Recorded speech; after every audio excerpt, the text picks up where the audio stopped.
We'll move swiftly on to all the latest Premier League transfer news at this moment in time. And this one, Lou, if you want to mention this one as well, I find this absolutely triggers me, and I'm not even a Brentford fan. It does my head in. Who do Newcastle think they are? Like, go on, Lou, mention this one. Well, Newcastle have made an offer. This is David Ornstein reporting that Newcastle have made a bid for Yoane Wissa for £25 million, which has been rejected by Brentford. Obviously, they've just lost Bryan Mbeumo, Thomas Frankscott, etc. They're now in a position where Newcastle have bid £25 million. It's been rejected. The producers' ongoing personal terms for a 28-year-old forward are no issue if the move evolves. But the Congo international is back in London for talks with the club bosses at Brentford. And like you said there, Jack, it's embarrassing. You know, you're talking about a club who are saying, well, you can't have Isak on the cheap, but I'll tell you what, we're going to bid cheap. I applaud them for it. I get it's very shrewd. But Yoane Wissa must be worth more than 25 million, even if he is at the age of 28 that he is. Yeah, his record speaks for itself, mate, I think. And when we analyse, when just general football fans, all of us, like, he's crucial to Brentford's survival. So Brentford were to lose him as well. And this is where it goes on to another article as well, originating this evening from Sammy McBell as well. Apologies on the pronunciation on that one.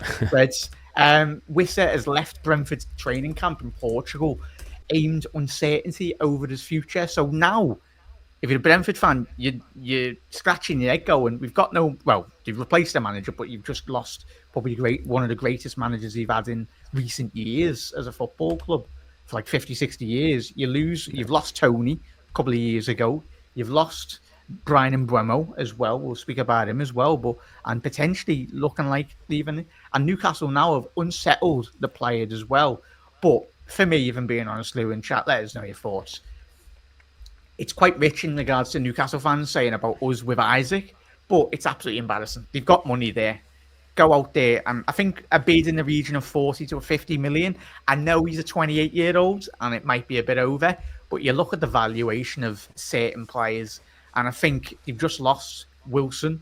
I think he's joining wherever he's joining anyway. It looks like he's going to Wilson, former Newcastle striker. He's going to West Ham.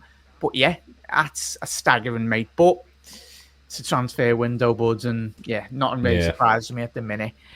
So, Reds, let us know, what fee do you reckon is an acceptable fee for Wissa if he is to move to Newcastle? But 25 million, it's like when you play FIFA or whatever, when you're trying to bid for a player, and it's all that. I suppose there could be an argument that maybe Vissa's stats, obviously he got 19 goals and 4 assists last season, but there could be an argument to say that a lot of those are because of Bryan Mbeumo, because he had that contribution alongside him. So, I mean, if you take Mbeumo out of this, maybe Vissa's overall value does drop a little bit.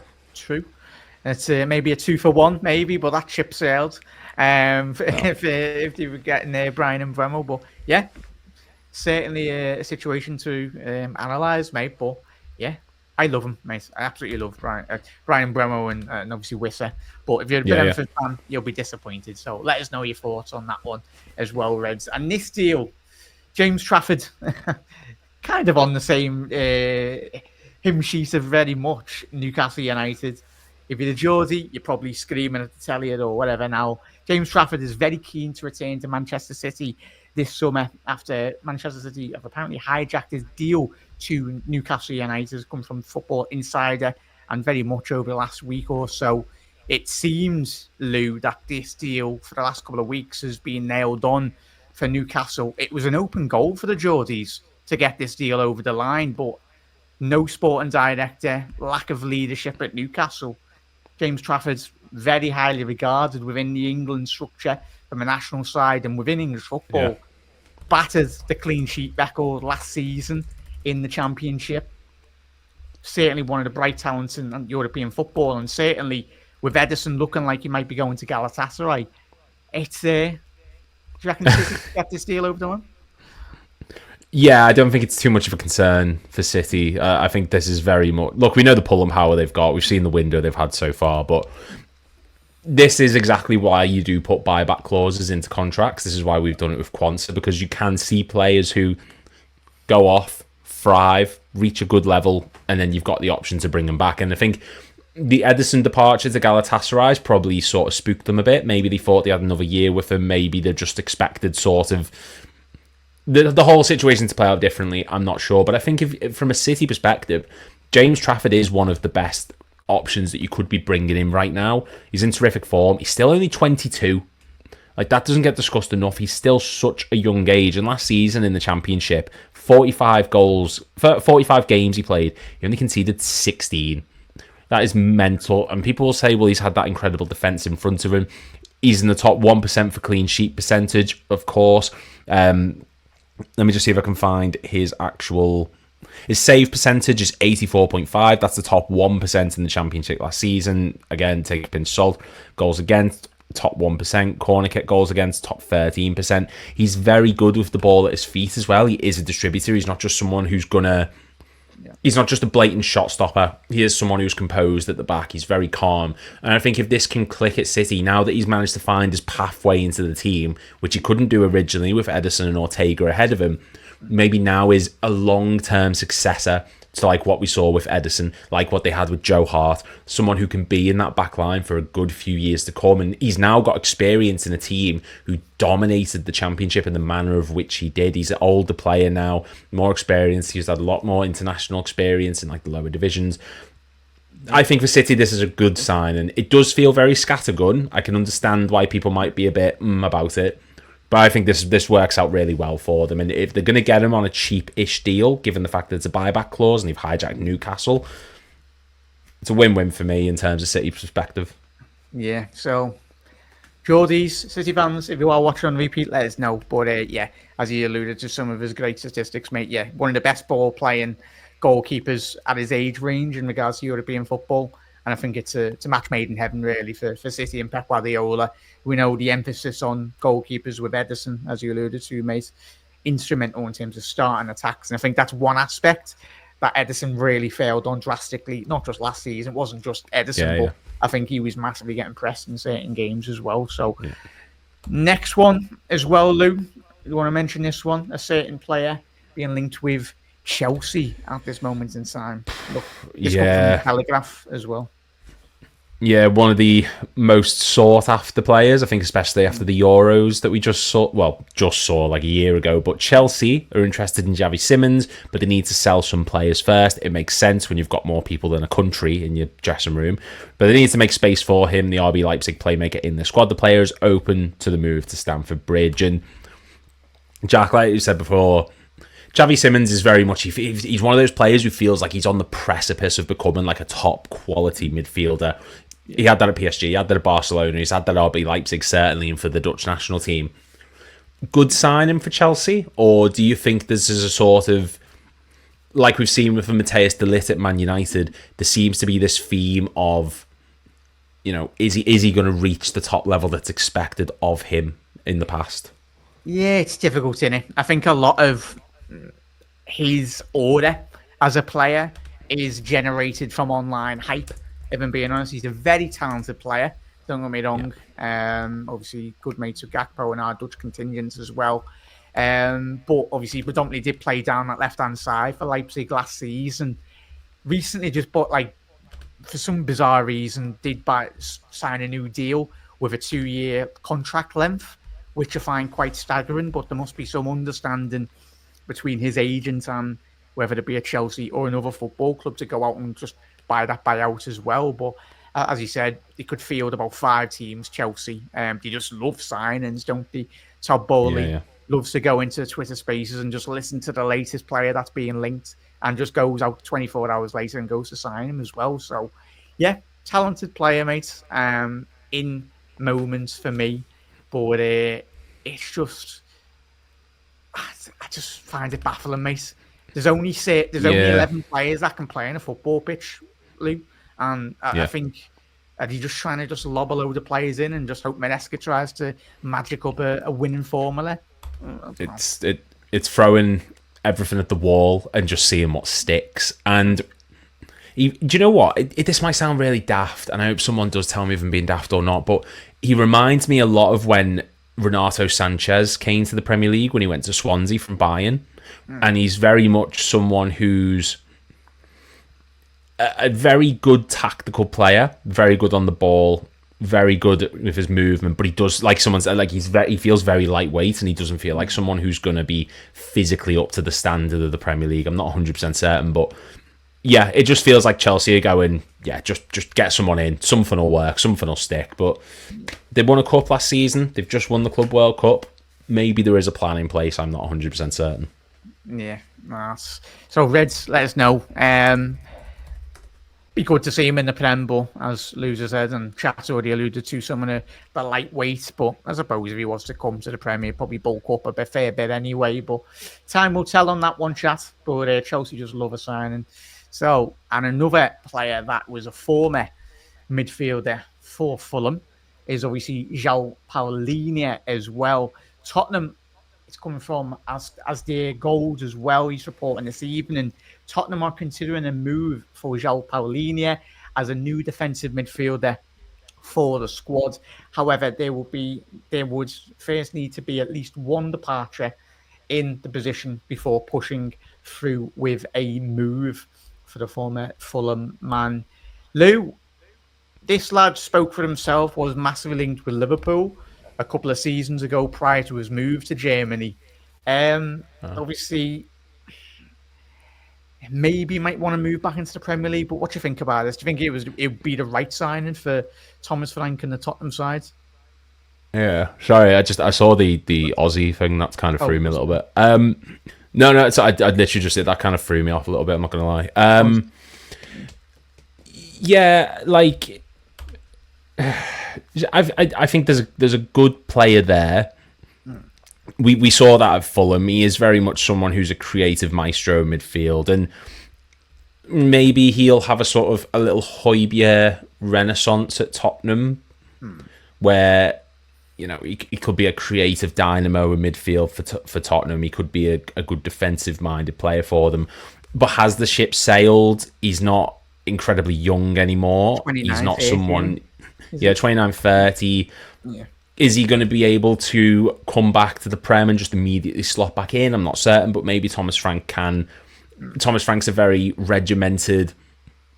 He wants horses for courses. It's very, we want a creative player. You stay there. You be a creative player. If you're my fullback, I need you to be defensive minded. So maybe he can get the best out of them, but this just feels a sort of, they're buying what they saw 2 years ago, more so than what they saw at Bayern, where it just didn't work for them at all. I think he is just someone who you can bring in to shore things up a bit. There's someone saying like creative, he was nothing but an enforcer. He does break up play, but he is also someone who is capable of a pass. He did do that a lot for Fulham at points. But yeah, I don't know. I think this is someone who you can look at and think, we can get something out of him. Yeah, obviously Norgard has gone to Arsenal, very heavily reliant from obviously Thomas Frank in that Brentford side. So he loves a kind of pensioner in midfield as well, doesn't he, Thomas Frank, in regards to just that defensive steel, and certainly. But it's an interesting one there, Lou and Chat. I think it would be, especially with Bentancur. I think the Uruguayan, for Tottenham, very talented player for me, but very inconsistent with his injuries as well. I think when he's fully fit for Tottenham tend to do quite well. Obviously, Papassard as well alongside him, and certain other midfielders as well. But one to keep an eye on, Reds. Just depends on the fate, really, with Tottenham, as we said, as well. But quickly, just touching on for the audio listeners as well, as we are live this evening, looks like the news has broke that Ozzy Osbourne has sadly passed away, the lead singer, the legendary lead singer for Black Sabbath as well. So thoughts go to Ozzy and his friends and family, but what a legend. But obviously recently just headlines, I think it was the big gig, Black Sabbath gig in Birmingham a couple of weeks ago, which I think he'll be made up that I think that was his final tour, was it, Lou? I don't know if you're a Black Sabbath fan. Or... Yeah, I adored Ozzy Osbourne. Yeah, that was like the farewell. That was the final. They'd reunited. They broke up a couple times actually, but that was like the final show for him. And he said this is it now. So God love him. He's gone out, I think, exactly how he would have wanted to go out. He was someone who did not give two Fs what anyone thought of him, and he went out like a champion, and he's done exactly what he said he'd do. And I think that was probably the sort of closure that he needed, I think, after everything, and that was his farewell to us in the only way that Ozzy could. So I'm heartbroken, man. That's really sad, but a big miss for the music scene. I know. Obviously, as we are live news breaking anyway, but any Black Sabbath fans and most importantly Ozzy's family, you never walk alone. Lad. Obviously, he wasn't a Liverpool fan, but he was a massive football fan, as we know as well. So, just to conclude in the last couple of stories here in the Premier League, just Aston Villa. This is obviously coming from the Telegraph this evening. Aston Villa, Chelsea, and Tottenham are monitoring the situation for the Argentinian midfielder Alessandro Garnacho, with the club believing a 21-year-old could be available for about £40 million. Reds, I really rate this, lads, but it's the case of Manchester United over the last 10, 15 years. Even if you are a good player, you go to United and you stagnate in your development. It wouldn't surprise me if he was to go to a European side, or even not a Chelsea, but even an Aston Villa or Tottenham. Lou, I think could ignite his career really properly in terms of his development, mate. Do you rate him personally, or what's your thoughts on that? I think he's a good player. I think he is a very progressive-minded footballer. But you look at Amorim last season, that Europa League final in particular, and there were so many games where they were stagnant and they couldn't break down defences and they were so rigid. And Garnacho would come on and he gave them the boost. He was like a shot of adrenaline. There's clear personality issues. There's clearly a conflict of interest there. But this, like you say, this is someone who could go to a team in La Liga. He could go to a Tottenham. He could go to a Chelsea, and I think he'd do really well. Just look at Anthony when he went to Real Betis. Sancho when he went back to Dortmund for a small period of time. Garnacho is a player in waiting, and this is it's disappointing from a United perspective that they're losing someone who just a year or two ago was being viewed as the next big thing on the wing for them. People were comparing him to Ronaldo of all people, but there's a very talented player. Yeah, I was going to say, it doesn't take too much to get excited for United. No. Yeah, so Reds, there we go. Garnacho, a little bit about on that anyway. Long may their demise as well continue. Up the Reds. Chelsea are looking, just quickly touching on this one as well. Chelsea are looking to sell João Felix for €50 million this summer. Was on loan at the Serie A last season for AC Milan. Another player that is massively not stagnated in his development massively. Obviously from his time in the Portuguese league, sold for a record, I think it was £105 million from the Portuguese league. Just a quick one here, Lou, in regards to do you think Chelsea could get a fee in that region? And most importantly, as well, the second phase to that question as well, mate, to you and Chas, is where do you possibly see him going for you? To be honest, I forgot he was even still a Chelsea player. I'm going to be honest. If you're signing him for 50 million, you're signing him for that much because he's young. That's all it is. Stagnated. If he goes anywhere, it'll be Serie A again, or maybe Saudi. I can see a Saudi move for him. He strikes me as that type of player, and he's not the player he once was. He doesn't have that potential anymore like he did at Benfica and Atletico Madrid. 50 million's too much. That's purely just because he's 25. Nothing else, really. Yeah, what a waste of a career. Another one of them players that moved to the wrong club at the wrong moment. But I suppose he's made up. He's absolutely minted as a player. But I think in terms of maybe 5 years' time, he might look at his career and go, I shouldn't. This is where it's important for him, as you said there, Lou, to just get the right move. So an interesting one. And the final one to mention with the Premier League, won't delve too much into this. Former Liverpool midfielder Raheem Sterling is reported from The Athletic this evening. Chelsea will accept an offer in the region of 20 million for the England winger as well. Champions League club for a Champions League club in Europe, if they are interested in the 30-year-olds. Again, 20 million. This is, to me, quickly touching on that, not to delve too much in it, Lou. If you're a Sunderland or something, if you're ambitious, I know Yeah. his wages are an absolute astronomical, but if you was to go to a team like Sunderland or a club down there, but it just depends what Raheem wants to do. 20 million is a very good fee for a 30-year-old with his experience for me, I feel. I don't know. No, I agree. I think you could do much. Look, he's clearly not what he was, and he's someone who's not to the level he was at City or Liverpool. But he could still contribute to someone who's just come up. It is just purely his wages. No one's going to be paying the ludicrous amounts that he's on at Chelsea or Arsenal on loan. Give it up. Go to the Championship. Move abroad now at this point, because you've had your tour of all the top clubs in England. He's going to have to take a massive pay cut to anyone that he goes to. Yeah. Yeah, Mahusiv. Yeah, as Jan said there, huge payout. Huge. For Raheem. But, yeah, still haven't forgiven him for the interview he did all those years ago anyway. I was disappointed. Granada anyway. But that concludes the Premier League stories this evening.